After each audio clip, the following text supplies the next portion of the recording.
Good afternoon, I'm Malcolm Jordan and this is your Midday News Fix for Monday, the 18th of November. Labour's health spokesperson says a big jump in Health New Zealand's contractor spend comes as agency roles are being cut. The spending on contractors and consultants rose $85 million in the past financial year.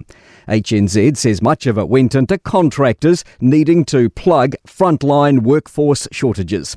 But Aisha Verrill says that's happening alongside staff hiring freezes and voluntary redundancies. The government's cut a lot of back office staff and now they're having to bring in contractors to make sure the work gets done.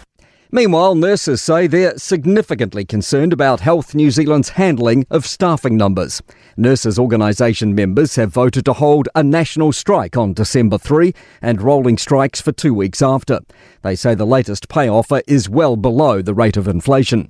But Chief Executive Paul Galter also says the health agency's paused its system that calculates how many staff are needed on a ward, which had signalled there was a shortage. Our bargaining is attempting to establish nurse-patient ratios that are enforceable by the union, so we're not held hostage to Whatuora's own internal issues. The Wellington region is bracing for tomorrow's protest hikoi against the Treaty Principles Bill. Between 10 and 30,000 people are expected to descend on Parliament. Many have already arrived with the hikoi that left Cape Reinga last week, and a hikoi is also heading north from Christchurch. Māori Queen Ngāwaihono Etopo will make an appearance. Alistair Boyce runs the Backbenchers pub across the road from Parliament. He says he worries about congestion. The most important thing is traffic and people management and management of the infrastructure.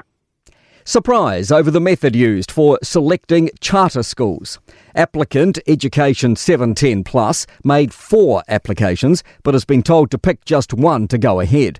Chief Executive Alwyn Poole believes that shows the Charter Schools Agency hasn't been selecting applications on merit. I think they were overwhelmed with applications. They received 78 and they suddenly decided that they just wanted to share them around. Associate Education Minister David Seymour says some will be disappointed to miss out, but he encourages people to apply again in the future. New Zealand has a new Minister for Scam Busting and a new approach for tackling financial scams. Andrew Bailey's been appointed the new Minister in charge. With more, business reporter Michael Sergel. Bailey says lots of good work is already happening, but it's siloed, disjointed and in many cases unsophisticated. He points to the lack of a centralised, instantaneous method for reporting scams and the focus on closing down scams individually rather than systematically. Bailey's plan to coordinate with other ministers, public agencies, industries and countries to better fight scams. To sport. All Blacks coach Scott Robertson is standing by the call to take 3 points late in the loss to France rather than take an attacking line-out.